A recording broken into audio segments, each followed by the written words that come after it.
Hola y bienvenidos a un nuevo video. Las mujeres son generalmente percibidas como gentiles, maternales y amables, pero ha habido mujeres en la historia que han sido bastante despiadadas. Definitivamente no querrás cruzarte con estas próximas mujeres. Hoy te mostraremos las 20 mujeres más peligrosas de todos los tiempos.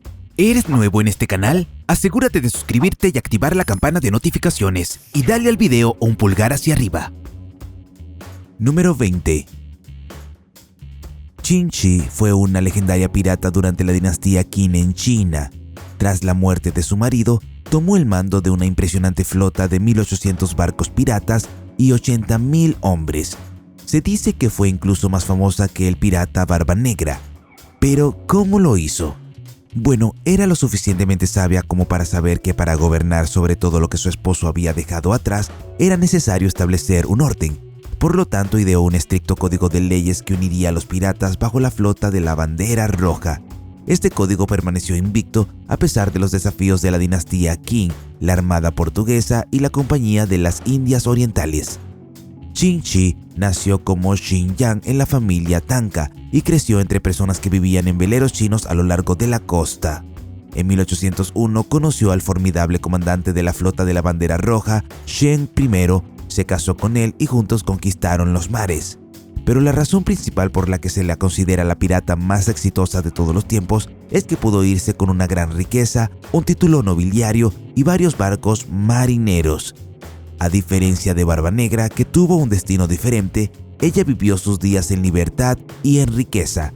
La extraordinaria vida de Qin Shi incluso inspiró al personaje de Mistress Qin en la película de 2007 Piratas del Caribe, en el fin del mundo. Número 19. Maria Licciardi fue una mente maestra italiana que fue una figura prominente en la organización Camorra en Nápoles, una de las organizaciones criminales más antiguas de Italia. Fue la primera mujer en liderar el clan Licciardi y desempeñó un papel clave en la Alianza Secondigliano. María es conocida por muchos nombres, entre ellos la Madrina o la Gran Madre. Otros la llamaban la Piccolina por su pequeña estatura, pero entre las mujeres de Camorra, ella era la principesa o la princesa. Asumió el liderazgo del clan en los momentos más caóticos, pero manejó todo con sabiduría y fuerza. María mantuvo efectivamente la estabilidad a pesar de los desafíos y las luchas de poder, formando una alianza con los otros 20 clanes de la Camorra, lo que le permitió obtener el control total sobre Nápoles. Fue por las razones equivocadas, pero la población local la respetaba por proporcionar empleo en la zona. Desde 1993 hasta su arresto en 2001, tuvo un poder significativo en Nápoles. Mientras estuvo en prisión, aún conservó el control sobre las operaciones del clan Licciardi. Después de su liberación en 2009, se informó que era la jefa de la Alianza Secondigliano, lo que le valió el apodo de Tante María o Tía María. La policía incluso la describió como una líder nata con una inteligencia extraordinaria. Número 18.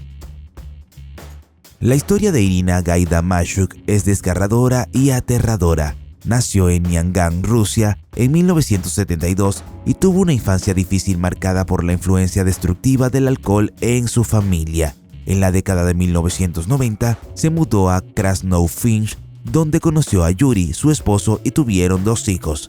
Sin embargo, Irina no pudo escapar de sus problemas con la bebida y su esposo dejó de darle dinero, lo que la llevó a tomar medidas extremas para satisfacer sus antojos. En junio de 2000, Irina eligió a su primera víctima, una persona mayor, y así comenzó el inicio de su reinado secreto de terror que duró 8 años. A menudo caminaba por las calles con una bolsa que contenía un martillo o un hacha. Se hizo pasar por una trabajadora social amistosa, se ganó la confianza de las víctimas, entró en sus casas y luego las atacó antes de robar el dinero. Según la policía, su botín era solo una pequeña cantidad, todo lo cual se gastó en alcohol. En total adquirió unos míseros $1.500 en esos 8 años. Debido a sus crímenes, la policía también se refirió a Irina como Satanás con falda. Número 17. Enedina Arellano Félix de Toledo es una baronesa de la droga mexicana que dirigía el infame cartel de Tijuana con sus hermanos, convirtiéndolo en una de las organizaciones criminales más grandes y violentas de México. Inicialmente, Enedina se desempeñó como contadora del cártel, trabajando tras bambalinas para administrar su dinero ilegal. Tras el arresto de su hermano Eduardo en 2008, Enedina asumió el liderazgo del cártel. Sin embargo, cuando era más joven, no quería tener nada que ver con el negocio familiar. Le interesaban los concursos de belleza y soñaba con convertirse en la reina del carnaval de Mazatlán de 1977. Sin embargo, tuvo que renunciar a su sueño cuando se supo que sus hermanos eran buscados por las autoridades estadounidenses y mexicanas.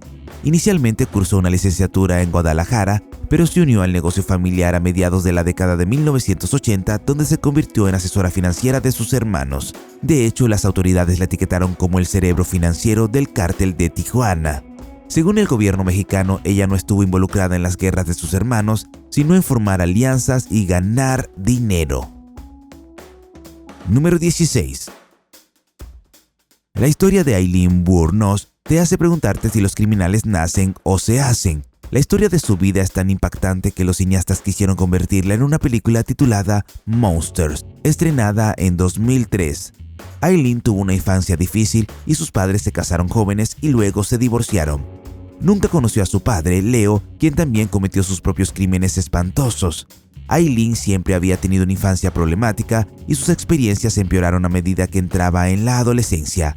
Las personas que la rodeaban abusaban de ella y familiares cercanos como su abuelo la maltrataban. Entre finales de 1989 y finales de 1990 ocurrieron 7 asesinatos en el centro de Florida en un periodo de 12 meses y Aileen fue identificada más tarde como la perpetradora. Se dijo que las 7 víctimas eran hombres blancos de entre 40 a 65 años y ella afirmó que sus acciones fueron en defensa propia.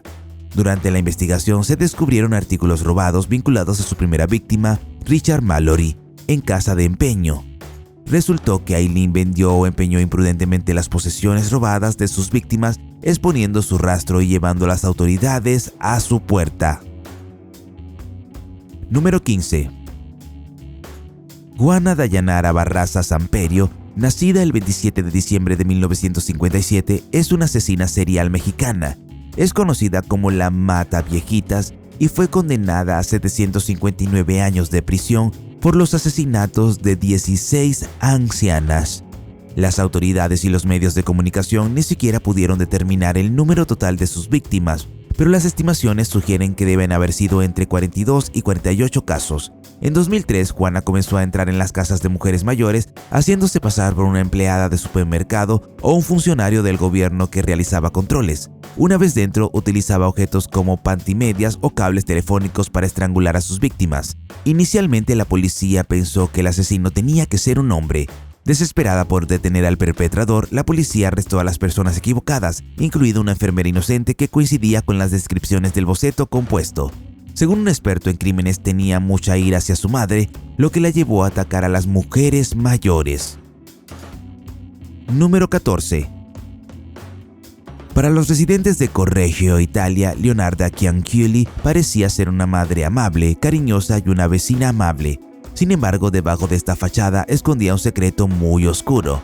En 1939 y 1940 asesinó a 3 mujeres en su ciudad, convirtiendo sus cuerpos en jabón y pasteles de té con soda cáustica. Sirvió los carnosos pasteles de té a los visitantes desprevenidos e incluso los compartió con su hijo.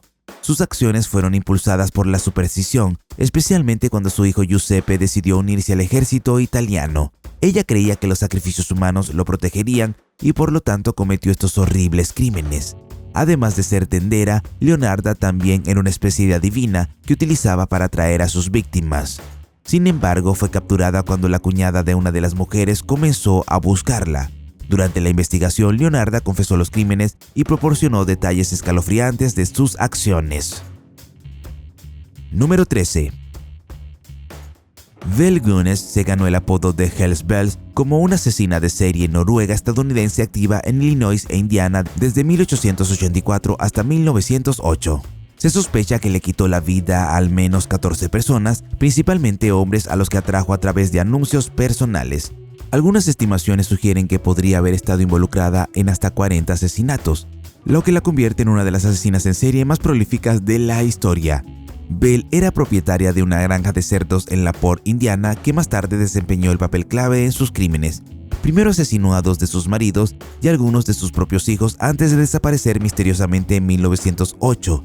Sus delitos incluían fraude de seguros y envenenó a su familia para cobrar dinero por ello. Después, aparentemente desarrollando un gusto por lo que estaba haciendo, comenzó a buscar hombres a través de anuncios en los periódicos, atrayéndolos a su granja con promesas de amor. Estos hombres llegaban con dinero y luego desaparecían sin dejar rastro. En 1908 su casa se incendió, revelando 4 esqueletos. Además, más de 40 hombres y niños fueron encontrados enterrados alrededor de la finca. Número 12. Mary Manning trabajó como sirvienta para Lady Blantyre en Londres, donde quedó fascinada por el lujoso estilo de vida y comenzó a soñar con una vida lujosa para sí misma. En 1846 viajó a Boulogne con su empleador y conoció a Patrick O'Connor, un hombre mayor y rico que se interesó por ella. Pero Mary ya tenía otro pretendiente en ese momento, Frederick Manning, quien le dijo que heredaría una propiedad en el futuro. Vio que ambos hombres tenían el potencial de proporcionarle la vida que deseaba y pensó que era más prudente elegir a Frederick porque era más joven. Se casó con Frederick, pero mantuvo contacto con Patrick, dándose cuenta de que Frederick nunca heredaría una propiedad. Insatisfecha con su elección, conspiró para asesinar a Patrick. En agosto de 1849, ella lo invitó a cenar y mientras él se lavaba las manos, le disparó en la cabeza. Frederick se unió a ella y juntos lo enterraron bajo el suelo de la cocina. Después, Mary fue a la casa del hombre y registró todas sus posesiones y bienes. Este caso también se conoce como el horror de Bermondsey y marcó el primer caso en el que un hombre y una mujer fueron ejecutados juntos en Inglaterra desde 1700. Su crimen atrajo el interés del público y la gente incluso pagó para conseguir buenos asientos durante su ejecución. Incluso el famoso novelista Charles Dickens estuvo presente y escribió una carta al respecto. Número 11. Ilse Koch, nacida el 22 de septiembre de 1906, fue una criminal de guerra alemana que se hizo tristemente célebre por sus espantosas acciones durante la Segunda Guerra Mundial. Su marido, Karl Otto Koch, estaba a cargo de Buchenwald, uno de los campos de concentración más grandes. Aunque no ocupó un cargo oficial en el gobierno nazi, se ganó una notoria reputación por sus presuntos actos. Durante su juicio ante una comisión militar estadounidense en 1947 en Dachau, Ilse Koch atrajo la atención mundial. Fue acusada de seleccionar prisioneros con tatuajes intrincados e interesantes para poder usar su piel para crear artículos como pantallas de lámparas, guantes y portadas para un álbum de fotos familiar. Los testigos también afirmaron que a Ilse le gustaba usar ropa provocativa para atraer y seducir a los prisioneros y que si la miraban usaba un látigo. Tales actos eran vistos como su diversión en el campo y se ganó varios apodos incluyendo la bruja de Buchenwald y la bestia de Buchenwald. Número 10. Griselda Blanco nació el 14 de febrero de 1943 y fue una figura influyente en el narcotráfico colombiano. Operó desde Colombia a ciudades como Miami, Nueva York y California. Griselda era conocida como la Viuda Negra y jugó un papel importante en el tráfico ilegal de drogas y el AMPA de Miami desde la década de 1970 hasta principios de la década de 2000. Algunos afirman que tenía vínculos con el cártel de Medellín, uno de los cárteles más infames de la historia. Griselda era madre de 4 hijos y rompió las normas en un mundo dominado por los hombres. Con el tiempo se deshizo de sus 3 maridos, ganó una cantidad sustancial de dinero y vivió una vida lujosa como líder de una importante organización criminal. Se cree que estuvo personalmente involucrada en al menos 200 asesinatos, pero algunas estimaciones sitúan el número en más de 2000. Su reputación despiadada la precedió y Netflix actualmente está produciendo una serie limitada titulada Griselda, que retratará su vida, protagonizada por la actriz colombo-estadounidense Sofía Vergara. Número 9. Uno de los dúos criminales más famosos debe ser Bonnie Elizabeth Parker y Clyde Chestnut Barrow, más conocidos en la cultura popular como Bonnie y Clyde. Bonnie nació el 1 de octubre de 1910 en Rowena, Texas. Antes de volverse infame, en realidad soñaba con convertirse en actriz en su juventud, especialmente porque era excepcionalmente hermosa. Sin embargo, nadie podría haber predicho que llevaría una vida llena de problemas. Conoció a Clyde en 1930 a través de un amigo en común y, como describen la mayoría de los historiadores, Bonnie se enamoró profundamente de Clyde, influyendo en ella para que adoptara el estilo de vida que llevaba. Algunos dicen que Bonnie se aburrió de su vida y vio la vida de Clyde como una aventura. Juntos se convirtieron en notorios forajidos estadounidenses robando bancos y pequeñas tiendas durante la Gran Depresión. Sin embargo, no todos sus crímenes fueron fáciles. En un momento dado tuvieron un robo fallido que dejó a Bonnie tras las rejas. Mientras esperaba su juicio, se dedicó a escribir poemas y muchos de ellos eran sobre su relación con Clyde. Número 8. Las Brujas de la Noche eran un grupo de bombarderos nocturnos exclusivamente femenino que se convirtió en un activo crucial para Rusia durante la Segunda Guerra Mundial. Si bien las mujeres rusas ya luchaban valientemente en el frente, inicialmente no se les permitió unirse a la Fuerza Aérea Soviética y volar aviones de guerra. Esto llevó a la comandante Marina Raskova, una de las mejores pilotos de Rusia, a convencer personalmente a Iosif Stalin, el líder del país, para que entrenara a las mujeres y las dejara volar. Afortunadamente, Stalin era un gran admirador de Marina y aceptó su propuesta, lo que llevó a miles de candidatas. Se les llamaba las Brujas de la Noche porque el sonido de sus aviones de madera se asemejaba a una escoba barriendo. Sus aviones eran demasiado pequeños para ser detectados por radares o localizadores infrarrojos, y no habrían usado radios, por lo que los radiolocalizadores tampoco podían encontrarlos. En cierto modo, eran como fantasmas difíciles de detectar o de rastrear. Se sometieron a entrenamiento para operar aviones que lanzaban bombas sobre los enemigos usando solo mapas, brújulas y linternas. También volaron cerca del suelo sin paracaídas. Número 7. Otra mujer que valientemente entró en el campo de batalla en la Unión Soviética durante la Segunda Guerra Mundial es Lyudmila Pavlichenko, conocida como Lady Death. Se ganó la distinción de ser la francotiradora más exitosa de la historia del mundo, con un total de 309 muertes confirmadas usando solo su rifle. Oriunda de Belaya Tverskov en Ucrania, Lyudmila siempre fue resiliente y demostró constantemente que las chicas podrían ser tan capaces como los chicos. Su interés por las armas de fuego la llevó a sobresalir en una clase de puntería, lo que le valió la insignia de francotiradora. Después trabajó en una fábrica de armas local y cuando se produjo la invasión se ofreció como voluntaria para la infantería. Pero para su consternación, inicialmente la asignaron a ser enfermera. Esto no le sentó bien, por lo que se dispuso a demostrar sus habilidades eliminando a 2 enemigos con disparos precisos. Después de eso, se unió a la 25ª División de Fusileros del Ejército Rojo como francotiradora, convirtiéndose en una de las 2000 francotiradoras soviéticas. Solo 500 de estas mujeres valientes y hábiles sobrevivieron a la guerra, incluida Lyudmila, y rápidamente ganó reconocimiento. Incluso fue recibida como la primera ciudadana soviética en la Casa Blanca. Número 6. Pauline Devi, también conocida como la Reina Bandida, provenía de un entorno extremadamente empobrecido en Uttar Pradesh, India. Como la mayoría de las chicas de su comunidad, fue casada a la edad temprana de 11 años. Desafortunadamente, su esposo era un hombre despiadado que la maltrataba y no cumplía con los acuerdos que tenía con los padres de Pauline. En 1979, Pauline fue secuestrada por una banda de bandidos que la trataron de la misma manera que a su marido. Sin embargo, uno de los hombres de la pandilla llamado Vikram Maya salvó a Pauline. Vikram cuidó a Pauline e incluso le enseñó a usar un arma. Juntos robaron a los ricos para alimentar a los pobres e incluso se vengaron de aquellos que habían oprimido a Pauline en su pasado. Sin embargo, Vikram fue asesinada por otro miembro de la pandilla y Pauline escapó encontrando otra pandilla que la trató mejor. Ella los convenció para que le ayudaran a vengarse de su antigua pandilla. Fue entonces cuando se la conoció como la Reina Bandida. Después de su intensa venganza, se entregó a la policía y pasó 11 años en prisión. Tras su liberación, se convirtió en activista por los derechos de las mujeres e incluso fue elegida para el Parlamento indio. Número 5. A principios del siglo XVIII en Italia, cuando las mujeres tenían derechos limitados, una mujer llamada Giulia Tofana se cansó del sistema. Ideó una forma astuta de luchar y liberar a las mujeres de los matrimonios abusivos. Giulia era conocida por muchos simplemente como una mujer que vendía cosméticos y ungüentos curativos. Tenía conocimientos de innumerables mujeres maltratadas por sus maridos, por lo que inteligentemente abrió una farmacia donde vendía agua tofana disfrazada de crema facial o aceite de mujer.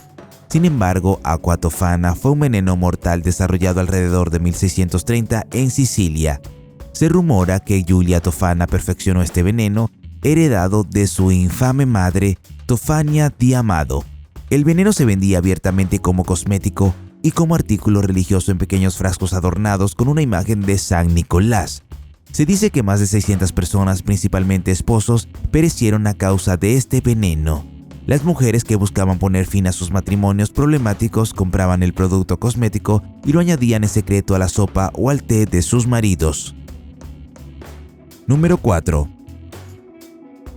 Durante la época victoriana en el Reino Unido, las mujeres solteras que daban a luz se enfrentaban a la discriminación en la sociedad. Para evitar la humillación, le pagaban a una enfermera para que cuidara a sus bebés. Esta práctica generalizada fue llevada a cabo principalmente por enfermeras conocidas como baby farmers. Una de estas criadoras de bebés fue Amelia Elizabeth Dyer, quien adoptó a cientos de bebés. Nacida en 1837 en Bristol, decidió convertirse en enfermera después de tener que cuidar a su madre enferma mental. Después de aprender sobre la práctica de la cría de bebés de una amiga, anunció sus servicios en los periódicos y se presentó a sí misma como muy respetable. Muchas madres buscaban sus servicios pagándole alrededor de 8 a 10 libras. Al principio, cuidaba a los bebés con el dinero que recibía. Sin embargo, más tarde, Amelia comenzó a descuidarse y aún peor. La verdadera razón de esto nunca se supo del todo. Algunos argumentan que abandonó a los bebés para quedarse con más dinero. Otros dicen que era mentalmente inestable y que había sido ingresada en varias clínicas a lo largo de su vida. Continuó con sus espantosos crímenes durante unos 30 años y las autoridades sospechan de que puede haber sido responsable de la muerte de más de 400 bebés. Número 3. Samantha Louise Liu White, también conocida como la Viuda Blanca, está en la lista de los criminales más buscados del mundo. Estuvo casada con Jermaine Lindsay, un terrorista que llevó a cabo atentados con bombas en Londres. Las autoridades sospechan que Samantha jugó un papel en la muerte de más de 400 personas. También se cree que es responsable de una serie de otras actividades ilegales. Hasta el día de hoy, sigue prófuga, buscada principalmente por varios organismos internacionales encargados de hacer cumplir la ley, incluida la Interpol. Por lo tanto, no es de extrañar que Samantha pertenezca a esta lista como una de las mujeres más peligrosas del mundo. Número 2. La condesa Elizabeth Bathory es conocida como una de las miembros de la realeza más infames de la historia. A pesar de vivir en el siglo XVI, su escalofriante legado sigue perdurando hoy en día. Elizabeth terminó sin piedad con innumerables vidas, especialmente las chicas jóvenes, ya que creía que consumir su sangre preservaría su juventud y belleza. Inicialmente se dirigía a sus propias sirvientas, pero cuando su sed de sangre no estaba satisfecha, recurrió a las jóvenes rurales. Las familias de alta posición social incluso enviaban a sus hijas a Elizabeth para que aprendieran modales apropiados y comportamiento femenino, sin saber el destino que estas chicas enfrentarían en manos de ellas. Según las fuentes, fue responsable de más de 600 muertes, lo que le valió un lugar en el libro Guinness de los récords como la asesina femenina más prolífica. Algunos historiadores todavía no están seguros de la veracidad de todos los detalles espantosos sobre Isabel, especialmente aquellos que la comparan con un vampiro. Sin embargo, más de 300 testigos confirmaron su comportamiento sádico. Número 1. Maria Mann fue una criminal de guerra austriaca que alcanzó una alta posición durante la Segunda Guerra Mundial. Según las fuentes, fue responsable de la muerte de más de 500.000 prisioneros. Se unió a la SS en 1938 e impresionó a sus superiores, lo que la llevó a ganar más poder y finalmente que se le asignara un propio campo. Allí tenía control total sobre cientos de miles de prisioneras. Los sobrevivientes que presenciaron sus acciones describieron a María como extremadamente cruel. Separó a la fuerza a las madres de sus hijos, las dejó en celdas estrechas sin comida ni agua y agredió físicamente a quienes la desobedecían. Debido a sus arrebatos de ira, castigos severos y maltrato brutal, se ganó el apodo de la Bestia. Hizo todo lo posible para encontrar razones para actuar violentamente contra los prisioneros. En 1945, María fue capturada por el ejército de los Estados Unidos y llevada a juicio. ¿Quién consideras la mujer más peligrosa? Házmelo saber en los comentarios. Si te gustó el video, dale un pulgar hacia arriba. Si quieres ver más videos que hemos hecho, haz clic en uno en la pantalla o echa un vistazo al canal. Gracias por mirar y nos vemos la próxima vez.